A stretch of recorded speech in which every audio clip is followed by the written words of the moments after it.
아멘. 자, 은혜 그리고 변화. 은혜 그리고 변화라는 제목으로 하나님 말씀 전가합니다. 이탈리아 로마 바티칸의 시스틴 성당 천정은요, 유명한 미켈란젤로가 그린 세계적인 명화죠. 천지 창조 그림이 있습니다. 자, 그 중에서도 아담의 창조라는 그림을 자세히 보면 하나님께서 이렇게 인간에게 이게 가까이 다가가려고 하는 그 생동감 넘치는 모습이 느껴지고 있어요. 어떻게 하든 사람에게 가까이 다가가려고 하는 생동감 넘치는 그런 모습이 우리에게 보여주는 것이 바로 이거예요. 그런데 이에 비해서 아담의 자세를 보는 것이고요. 아담의 자세를 보면 상당히 힘이 없고 성의가 좀 없어 보이죠. 몸이 이렇게 쭉 늘어져 있는 상태에서 이렇게 표정도 무표정한 얼굴로 팔만 그저 이렇게 내밀고 있을 뿐이에요. 근데 자세히 보면 손가락 하나만 이렇게 살짝 이렇게 들고 있고 그 손가락을 하나님의 손가락이 온 힘을 다해서 터치하려고 하는 그런 모습을 우리에게 보여줍니다. 제가 이 그림을 직접 본 게 1998년입니다. 신학대학교를 다닐 때 성지 순례로 가서 이제 봤는데 이것을 보면서 뭘 봤냐면 그림 와 웅장하다. 정말 어떻게 이 벽을 이렇게 쳐다보면서 이렇게 엄청난 그림을 그렸을까? 이거보다 하나님의 마음을 좀 읽어봤어요. 하나님의 마음. 어떻게 하든지 하나님이 인간에게 사람에게 가까이 가시려고. 어떻게 하든지 하나님이 사람에게 찾아오시려고 하는 그런 모습을 볼 수 있다는 거예요. 여러분 실제로 성경의 모든 역사를 보면요. 사람이 하나님을 먼저 찾아가는 기록이 있습니까? 사람이 하나님을 먼저 찾아가는 기록이 있나요? 여러분 거의 없어요. 최초의 사람 아담과 하와가 범죄했을 때 아담과 하와는 죄 때문에 두려워서 떨었을 뿐이지 어떻게 하나님 앞에 먼저 가서 하나님 잘못했습니다. 하나님 저희들이 죄를 범했네요. 하나님이 저희들이 이렇게 부족하네요. 먼저 다가가는 법이 없어요. 하나님이 먼저 가셔요. 하나님이 먼저 가셔요. 하나님이 먼저 우리 같은 죄인을 위해서 찾아오십니다. 여러분 계속해서 우리가 아브라함의 믿음의 여정을 주일마다 우리가 살펴보고 있잖아요. 아브라함에게 하나님이 또한 먼저 찾아가고 계신다. 앞에서 이미 말씀을 다 드렸습니다만 아브라함에게 먼저 찾아가신 하나님의 방문이라는 것은 이 단순한 방문이 아니에요. 복 줄게, 잘 살아라, 이것저것 문제 해결해라, 이거 가지고 방문하신 게 아니에요. 모든 죄인들을 구원하시려는 원대한 구속사의 비전을 안고 우리 하나님이 아브라함에게 먼저 찾아오셨다. 특별히 아브라함의 후손을 통해서 우리 구주 예수님이 태어나도록 하시는 놀라운 구원의 계획이 있다는 것. 제 차 앞에서 제가 말씀을 이미 많이 드렸어요. 자, 놀랍게도 지난 시간까지 하나님께서 아브라함을 먼저 찾아주실 때 몇 번째 찾아주시냐면 지난 시간까지 7번째까지 찾아주신 거예요. 창세기 우리 17장까지 갔잖아요. 하나님이 직접 7번째 찾아오셔서 무슨 변화를 주셨냐면 이름이 변화했었죠. 아브라함에서 아브라함, 사레에서 사라로 이름을 바꿔줍니다. 그리고 그동안의 긴 시간 동안에 잊어버렸어요. 은혜를 다 까먹었어요. 믿음 바닥이 다 났어요. 그때 우리 하나님이 믿음의 불을 붙여주시고 할례 언약을 다시 명하시면서 모든 것을 순종하도록 했는데 아브라함이 즉시로 순종하는 모습을 우리가 볼 수 있었어요. 아브라함의 입장에 봤을 때는 하나님이 7번씩이나 찾아오시고 직접 찾아오셔가지고 할례 언약을 맺도록 해주시고 하나님께서 이름까지 바꿔주시고 새롭게 출발할 수 있도록 도와주셨기 때문에 이것은 은혜 위에 은혜가 많은 거예요. 하나님이 놀랍도록 은혜를 경험할 수 있도록 직접 그리고 먼저 찾아주셨다는 거예요. 중요한 것은 여러분 이렇게 수많은 은혜를 받고 나니까 충만한 은혜를 받고 나니까 아브라함에게 놀라운 변화가 있더라는 거예요. 여러분, 우리에게 왜 변화가 없을까요? 믿음의 생활을 20년, 30년, 40년, 50년, 60년, 70년 했어요. 근데 뭔가 믿음의 변화가 없습니다. 왜 변화가 없을까요? 은혜를 받되 충만한 은혜를 받으면 변화의 모습이 있단 말이에요. 자, 첫 번째, 아브라함에게 어떤 변화가 있었냐면 하나님이 또렷이 보이기 시작합니다. 하나님이 또렷이 보이기 시작해요. 자, 여러분 2절의 말씀을 우리가 같이 한번 읽는데, 눈을 들어보죠. 사람 셋이 맞은편에 서 있는지라 그가 그들을 보자 곧 장막문에서 달려나가 영접하며 몸을 땅에 눕혀 그랬습니다. 아브라함이 장막문 앞에 앉아 있는데 사람 셋이 맞은편에 서 있는 게 보였어요. 근데 바로 가가지고 그들을 영접하면서 몸을 땅에 눕힙니다. 자, 여기까지는 그렇다 치고 3절의 말씀 보면 흥미로운 기록이 나오죠. 자, 이르되 내 주여 내가 주께 은혜를 입어 사오면 원하건대 종을 떠나 지나가지 마시옵고 했습니다. 2절의 말씀 보면 분명히 3명이에요. 단수예요? 복수예요? 복수예요. 그죠? 근데 3절의 말씀 보니까 내 주여라고 합니다. 이거 단수입니까? 복수입니까? 단수잖아요. 자, 세 사람 중에 한 분은 특별한 분이구나 라는 것을 아브라함이 분명히 인식하고 있는 거예요. 성경 9절 말씀 보면 그들이 하다가 10절 말씀 보면 내가 하다가 13절에 보면 여호와께서 이렇게 변화되어 갑니다. 자, 특별히 대부분의 많은 사람들이 이 부분을 주석하면서 이렇게 말씀하잖아요. 자, 이 특별한 분을 많은 사람들이 이렇게 이야기합니다. 구약의 육체로 현현하신 예수님으로 봐요. 여러분, 아브라함이 큰 은혜를 받는 체험을 하고 나니까 그동안에 안 보였던 하나님이 보이고 그동안에 안 보였던 예수님이 보이는 거예요. 여러분, 지금까지의 아브라함의 인생을 가만히 들어보면 분명히 하나님 은혜로 살았어요. 여러분, 지금까지 다 하나님 은혜로 살았다니까? 믿으십니까? 여러분, 지금까지 하나님 은혜로 사신 거 믿으십니까? 네, 이때까지 다 우리가 믿음의 가운데 은혜로 살았다고요. 고향과 친척과 아버지의 집을 떠나 내가 내게 지시할 땅으로 가라. 내가 너로 큰 민족을 이루고 내게 복을 주어 내 이름을 창대하게 하리니 너는 복이 될지라 하고 말씀하셨을 때 아브라함은 갈 바를 알지 못했지만 순종했지 않습니까? 자, 그래서 가나안 땅으로 왔는데 좋은 일만 있었나요? 예수 믿는 가운데 교회로 왔습니다. 믿음 가운데 왔습니다. 말씀 가운데로 왔습니다. 예배 가운데로 왔는데 좋은 일만 있나요? 고난을 겪었던 거예요. 자, 그러는 사이에 고난을 겪는 그 사이에 놀랍게도 하나님의 언약을 거의 잊어버리는 믿음의 동면 상태에 들어갑니다. 자, 그런데 하나님께서 그런 아브라함에게 여러 번 나타나셔서 약속을 잊지 않도록 계속 하나님이 먼저 찾아오시죠. 몇 번까지요? 7번까지. 근데 특이하게도 그런 하나님의 은혜가 있었단 말이에요. 늘상 받는 은혜가 있었단 말이에요. 그런데 항상 아브라함의 시선은 자기중심적이에요. 내가 뭔가 받았고 내게 뭔가 있는 게 안 보이고 없는 게 보입니다. 그동안에 아브라함이 자꾸 뭐만 보이느냐면 없는 게 자꾸 보여요. 아들이 없잖아요. 마누라 배를 보니까 불임이에요. 내게는 딱 한 편도 없어요. 전부 자기중심적이에요. 하나님의 은혜로 살았지만 제대로 그 은혜가 깨달아지지 않았다 이 말이에요. 여러분, 그런데 이 모습은 아브람이라는 옛 이름을 가지고 있을 때 그랬습니다. 여러분, 아브람이라는 이름으로 살 때는 온전한 이게 하나님의 은혜를 충만히 깨닫지 못했어요. 그런데 아브라함으로 이름이 바뀌었어요. 할례 언약을 치르고 난 다음에 이제 곧 하나님이 약속하신 것이 이제 곧 이루어질 임박함에 이르게 됩니다. 이렇게 되니까 하나님의 은혜가 더욱더 크게 보이고 하나님의 은혜가 내 심령 가운데 차고 넘치고 충만해지니까 뭐가 보이기 시작하냐면 하나님이 보이기 시작하고 하나님의 역사하심이 보이기 시작하단 말이에요.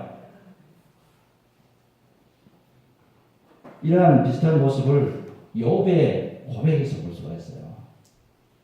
여러분, 이게 우리의 모습하고 잘 대입을 하셔야 돼요. 늘 은혜를 받고 있음에도 불구하고 하나님이 안 보여요. 자, 욥을 봅시다. 욥이 어느 날인가 이런 고백을 한단 말이야. 욥기 마지막 장입니다. 욥기 마지막 장에 이런 말을 해요. 내가 죽기에 대하여 귀로 듣기만 하였사오나 이제는 눈으로 주를 배움나이다. 여러분, 욥이 처음부터 하나님의 은혜 속에 살지 않았습니까? 우리 예수 믿는 사람들은 처음부터 하나님의 은혜 속에 살지 않았어요? 여러분, 은혜로 다 예수 믿었지 않습니까? 은혜로 오늘까지 살았지 않습니까? 은혜로 다 직분 감당하고 있지 않습니까? 은혜로 사명 감당하고 있지 않습니까? 다 은혜예요. 욥 같은 경우에 어때요? 온전하고 정직하고 하나님을 경외하고 악에서 떠난 자로 살았고요. 귀한 자녀들도 있었고 수많은 재산을 가지고 풍성을 누리며 살았잖아요. 그리고 특별히 늘 제사하면서 하나님 앞에 경건한 삶에서 떠나지 않았단 말이에요. 분명히 하나님의 은혜 속에서 사는 삶이었단 말이에요. 그런데 이 욥에게 사탄이 다가오잖아요. 하나님의 허락을 받고 사탄이 고난 속으로 욥을 밀어넣어버리잖아요. 자, 그동안에 자신에게 있었던 모든 게 다 잃어버립니다. 나는 그래도 하나님을 잘 믿는 믿음을 있었다라고 생각했어요. 나는 그래도 이때까지 예수 잘 믿는다고 생각했다고. 이 믿음조차도 고난 앞에서 와르르 무너지는 욥의 모습을 본다. 자녀 잃어버리고 재산 잃어버리고 건강까지 다 잃어버렸어요. 가까이 있던 친구요. 여러분, 믿음 떨어지고요. 우리가 은혜 떨어지고 하면 가까이 있는 친구조차도 우리를 힘들게 합니다. 욥의 친구들이 마저 와가지고 정죄합니다.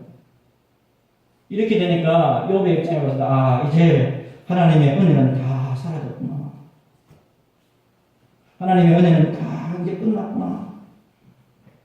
사라진 게 아니에요, 여러분. 욥에게 하나님이 찾아주시고 욥에게 하나님이 나타나 주시잖아요. 마지막에 욥에게 나타나 주시잖아요, 하나님이요. 그때 욥이 깨닫는 거예요. 내가 적게 대하여 귀로 듣기만 하였사오나 이제는 눈으로 주를 배움나이다. 하나님의 온전한 은혜를 입게 되니까요.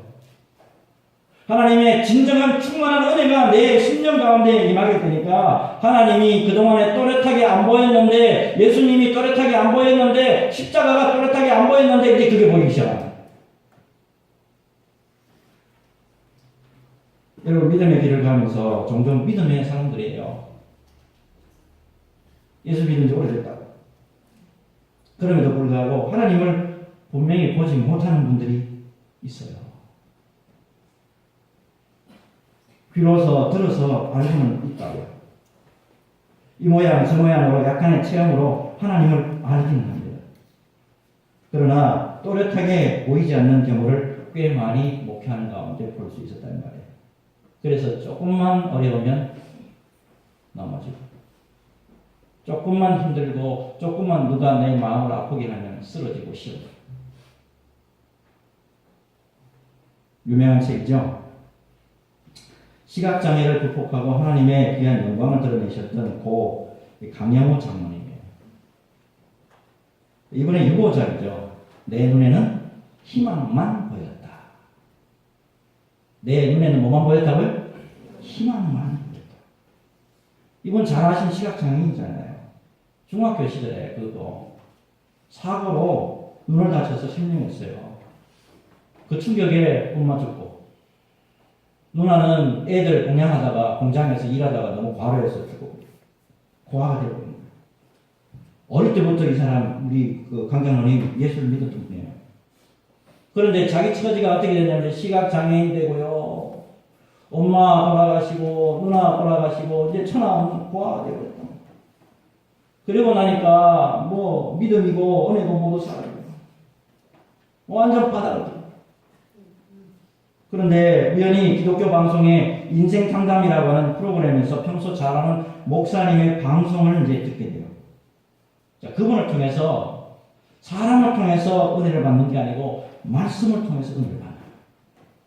다시요. 사람을 통해서 은혜를 받는 게 아니고 하나님의 말씀을 통해서 이분이 은혜를 받는데 요한복음 9장이에요. 오늘 말씀 굉장히 좀 많이 나올 거예요. 요한복음 9장에서 이게 말씀이 자기에게 들려오기 심정을 때리는 거예요. 예수께서 길을 가실 때에 날 때부터 맹인된 사람을 보신지라. 제자들이 물어 이르되 라비여 이 사람이 맹인으로 난 것이 누구의 죄로 인함이니까 자기니까 그의 부모니까. 예수께서 대답하시되 이 사람이나 그 부모의 죄로 인한 것이 아니라 그에게서 하나님이 하시는 일을 나타내고자 하시리라. 기독교 방송 가운데 목사님이 읽어주신 성경이에요. 근데 여기 보니까 하나님이 하시는 일을 나타내고자 하시니라. 여기에 평소 잘하는 말씀이에요. 너무나도 많이 들었고 많이 읽어봤던 암송까지 했던 말씀이에요. 그런데 이게 10년 가운데 부닥치면서 은혜로 다가오기 시작하는 거예요. 그렇구나. 하나님이 이 시각장애를 통해서 하나님이 일을 시구라 하는구나. 누구를 통해서? 나를 통하여. 여러분 이게 은혜예요. 여러분 그러니까 이때부터 강 장로님의 눈에는 뭐만 보이냐면 희망만 보이는 거예요. 주님이 함께 하시고 하나님이 내게 은혜 부어주시면 내가 못할 것이 없다. 여러분 이게 은혜예요. 다시 말씀드려서 희망을 주시는 하나님이 소망을 주시는 하나님이 은혜로 늘 우리와 충만케 함께 하시는 임마누엘 하나님이 보였단 말이에요. 이게 중요한 거예요. 하나님의 귀한 은혜를 체험할 때 하나님이 보이는 특별히 또렷하게 보이고 또렷하게 나에게 다가와서 역사하시는 하나님이 보인단 말이에요. 그때 우리의 삶이 달라질 줄 믿습니다. 무엇보다 여러분 하나님의 은혜는 사모하셔야 되는 거예요. 하나님의 은혜는 여러분 사모하셔야 됩니다. 귀한 하나님의 은혜 속에서 하나님의 살아계심을 직접 여러분 목격하기를 원하고 영광의 삶을 사는 저와 여러분 되시기를 예수님의 이름으로 축복합니다. 이를 위해서 여러분 주님의 은혜 속으로 자꾸 들어가셔야 됩니다. 은혜 속으로 자꾸 안 들어가고 세상 속으로 자꾸 들어가니까 안 보이는 거예요. 세상만 보이고 하나님은 안 보이는 거란 말이에요. 내가 과연 어디에 있습니까? 우리가 과연 어디에 있습니까? 하나님 은혜 속으로 들어가는 저와 여러분 되시기를 주 예수님의 이름으로 축복합니다. 자 이제 두 번째 여러분 아브라함이요 은혜를 충만히 딱 받고 나니까 믿음이 변해진 거예요. 그동안에 믿음이 없었던 게 아니에요. 그러나 이때부터 믿음이 완전히 반응으로 바뀌게 됩니다. 잘 보십시오. 자 10절부터 말씀 볼게요. 그가 이르되 내년 이맘때에 내가 반드시 내게로 돌아오리니 내 안에 사라에게 아들이 있으리라 하시니 사라가 그 뒤 장막문에서 들었더라 그랬습니다. 내년 이맘때에 하나님이 돌아오신대요. 그럼 내년 이맘때에 이삭이 태어난다 그 말이에요. 자, 사라의 아들이 있다 이거잖아요. 자, 그런데 11절 보니까 아브라함과 사라는 나이가 많아 늙었고 사라에게는 여성의 생리가 끊어졌느니라. 분명히 하나님의 말씀이 있단 말이에요. 그런데 나를 보니까 그리고 아내를 보니까 이게 아닌 것 같아요. 여자가 생리가 끊어졌는데 어떻게 아기를 낳아요? 이거 불가능한 거다. 자, 그런데 중요한 것은 여러분, 자 14절의 말씀이 이렇게 말씀하시죠. 하나님이 여호와께서 능하지 못한 일이 있겠느냐. 기한이 이를 때에 내가 내게로 돌아오리니 사라에게 아들이 있으리라. 중요한 것은 이 말씀 오늘 창세기 18장을 잘 읽어보면 이 사라는 흔들려요. 나는 늙었다니까요. 나는 생리가 다 끊어졌다니까요. 나는 안 된다니까요. 나는 못한다니까요. 나는 이때까지 쭉 해왔는데 해보니까 경험상 이제 안 되더라고요. 그렇지만 아브라함은 아니에요. 아브라함의 믿음이 어떻게 달라졌나 여러분 은혜를 충만하게 받고 나면 믿음이 확 바뀝니다. 로마서 4장 제가 여러분 이때까지 계속 아브라함을 제가 강론을 하면서 로마서 4장을 인용을 많이 해드렸어요. 어떻게 이 아브라함의 믿음이 변했나 로마서 4장 18절부터 21절까지 여러분 말씀을 잘 보시기 바랍니다. 우리 같이 한번 읽읍시다. 18절부터 21절까지예요. 보절을 맞춰서 같이 한번 읽겠습니다. 시작. 아브라함이 바랄 수 없는 중에 바라고 믿었으니 이는 내 후손이 이같으리라 하신 말씀대로 많은 민족의 조상이 되게 하려 하시니라. 그가 백세나 되어 자기 몸이 죽은 것 같고 사라의 태가 죽은 것 같음을 알고도 믿음이 약하여지지 아니하고 믿음이 없어 하나님의 약속을 의심하지 않고 믿음으로 견고하여져서 하나님께 영광을 돌리며 약속하신 것을 또한 능히 이루실 줄을 확신하였으니. 여러분, 일시적인 믿음의 흔들림은 누구에게나 있어요. 그러나 하나님이 찾아오시고 하나님이 언약하시고 하나님이 은혜 베풀어 주시고 하나님이 은혜를 베풀어 주실 때 충만히 베풀어 주니까 아브라함의 믿음이 확 바뀌어요. 모두가 하나님의 물론 은혜죠. 여러분, 무엇보다도 이제 하나님의 이 특별히 은혜를 통해서 아브라함의 믿음이 확 변하게 되니까 철저하게 어떤 믿음으로 바뀌냐면 순종의 사람으로 바뀌어요. 여러분, 순종이라는 걸 여러분 잘 한번 생각해요. 오늘 창세기 22장을 잘 보시는데 과연 아브라함의 믿음이 어떻게 바뀌어가는가를 잘 나타내는 것이 창세기 22장 1절에서 2절, 3절 딱 읽어보면 이 사람의 믿음이 어떤 믿음이냐, 주춤주춤하느냐, 누구를 쳐다보느냐, 이거 아니에요. 딱 하나님만 봅니다. 잘 보십시오. 제가 천천히 읽어드릴 테니까 아브라함의 믿음이 어떻게 픽스 딱 고정되어 있는가 한번 보시기 바랍니다. 자, 22장 1절부터 읽어볼게요. 그 일 후에 하나님이 아브라함을 시험하려고 그를 부르시되 아브라함아 하시니 그가 이르되 내가 여기 있나이다. 여호와께서 이르시되 내 아들 내 사랑하는 독자 이삭을 데리고 모리아 땅으로 가서 내가 내게 일러준 한 산 거기서 그를 번제로 드리라. 아브라함이 아침에 일찍이 일어나 나귀의 안장을 지우고 두 종과 그의 아들 이삭을 데리고 번제에 쓸 나무를 쪼개어 가지고 떠나 하나님이 자기에게 일러주신 곳으로 가더니. 자, 아브라함의 변화된 믿음을 딱 보면 제가 질문 드려볼게요. 지체하니까 머뭇머뭇하는 게 있어요? 뭔가가 딱 보면 뭔가 말씀이 떨어지자마자 그대로 그냥 쭉쭉쭉쭉쭉쭉쭉 이렇게 움직여 나가는 모습을 봅니다. 그리고 시선이 어디에 고정되어 있습니까?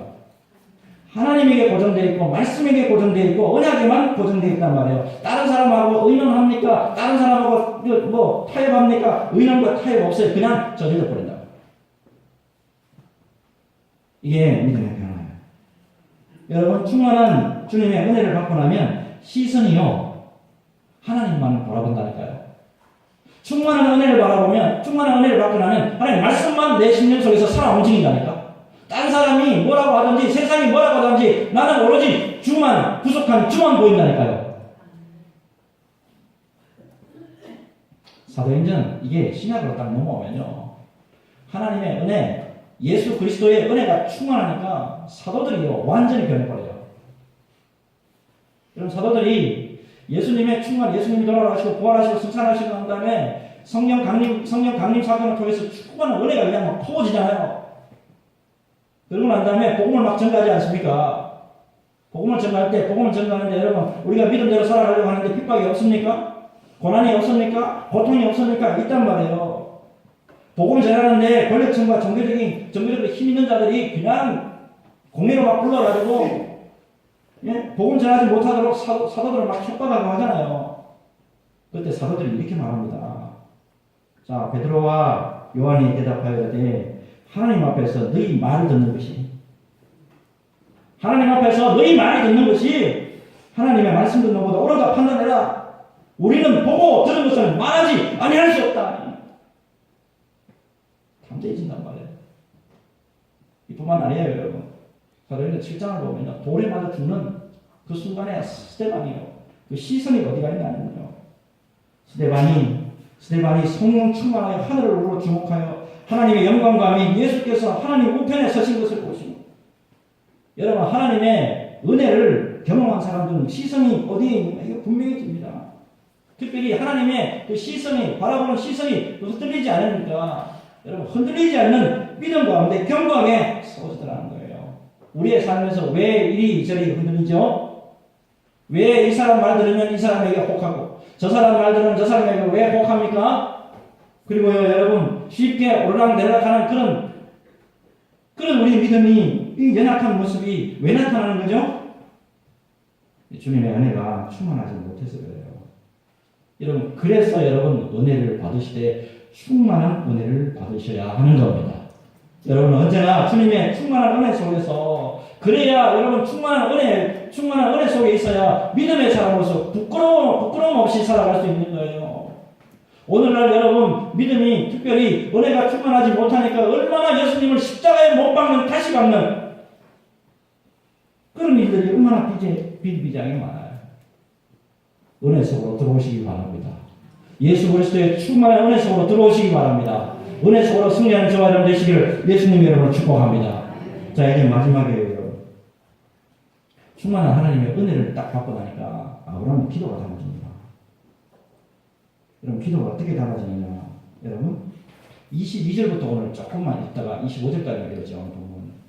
그 뒤에 보면 자 중보기도에 아브라함의 중보기도가 나오잖아요. 어떻게 시작합니까? 처음에 몇 명부터 시작하죠? 50명부터 시작해요. 하나님 50명, 의인 50명만 있으면 그래도 저 소돔을 멸망하시려나이까. 자 45명, 40명, 30명, 20명, 10명까지 열어요. 그러면 몇 번 반복하는 길이에요. 몇 번 반복해서 기도하는 거예요? 6번. 끈질기게 하나님을 향하여 기도한다고요. 근데 제가 저 질문 다시 한번 끈질겨 볼게요. 여러분, 왜 이렇게 끈질기게 기도하는 거예요? 누가 생각나는 거예요? 예, 소돔에 누가 있는 거예요? 롯이 있잖아요, 조카 롯이요. 하나님의 선택과 언약에서 제외된 불쌍한 조카 롯의 영혼이 보인단 말이에요. 그동안에 아브라함의 기도는 전부 내 자신 문제야. 아들 없습니다. 마흔 나가요. 임신을 못해요. 땅도 한 편도 없어요. 전부 내 기도였어요. 근데 충만한 은혜가 임하니까 다른 사람이 보이는 거예요. 다른 영혼이 보이는 거예요. 아픈 영혼이 보이고 아픈 마음이 보이는 거예요. 여러분 무엇보다도 충만한 주님의 은혜를 입었을 때 자신의 문제를 뛰어넘어서 하나님이 기뻐하시는 중보기도의 차원을 나아갈 수 있어요. 자, 그런데 말입니다. 여러분 꼭 그렇지만 않다는 것을 제가 알 수 있었던 사건이 하나 제게 있었어요. 2년 전 이맘때, 딱 2년 전 이맘때 교회 문제, 이렇게 교회 부흥 문제 때문에 그리고 제 자신의 부족함 때문에 정말 기도해야 되겠더라고요. 여러분 어느 날인가 제 자신의 부족함을 발견할 때는 이 강단했을 때 그 마음이라는 걸 여러분 몰라요. 정말 주님 앞에 너무너무 죄송하고 너무너무 힘들고 해가지고 하나님 앞에 금식하면서 제가 작전 기도를 드릴 때였어요. 순전히 이거는 무슨 문제냐면 저 문제. 저같이 이렇게 부족한 사람이 하나님 이 교회 맡아가지고 잘못하면 교회 말아먹을지 모르니까 주님 저 같은 자에게 정말 은혜를 부어주세요. 제가 은혜를 충만히 받지 못하면 하나님 제가 이 모든 걸 감당하지 못합니다. 은혜를 부어주세요. 제 기도하려고 했단 말이에요. 근데 기도만 하면 자꾸 한 사람이 자꾸 떠올라요. 우리 교회 그때 등록하시지 않는 권사님이에요. 우리 교회 등록하시지 않는 권사님의 남편이 그때 중환병으로 입원 중에 있었는데 제 기도하려고 지금 눈을 감으면 그분이 자꾸 생각나는 거예요. 내 기도 좀 하려고 이렇게 좀 흔들고 기도 좀 하려고 그러면 자꾸 그 남편, 권사님의 남편이 생각나는 거예요. 아하, 그분을 위해서 하나님께서 기도하려는 하나님의 뜻인가 보다. 중보 기도를 해드렸어요. 근데 그분의 중보 기도를 하는 가운데 저도 모르게 자꾸 풍성한 다른 분들의 기도가 넘쳐나기 시작을 하고 제 기도가 자꾸 힘이 생기고 점점점 기도가 길어지고 뭔가 파워풀하다는 걸 깨닫게 되더라고요. 감사하게도 그 중보 기도 열매가 있었어요. 그 권사님의 남편 되시는 분이 한번 중앙 고비가 있었거든요. 잘 넘기시고 우리 교회에 등록해 주셔가지고 지금까지 우리와 잘 믿음 생활 잘 같이 하고 있단 말이에요.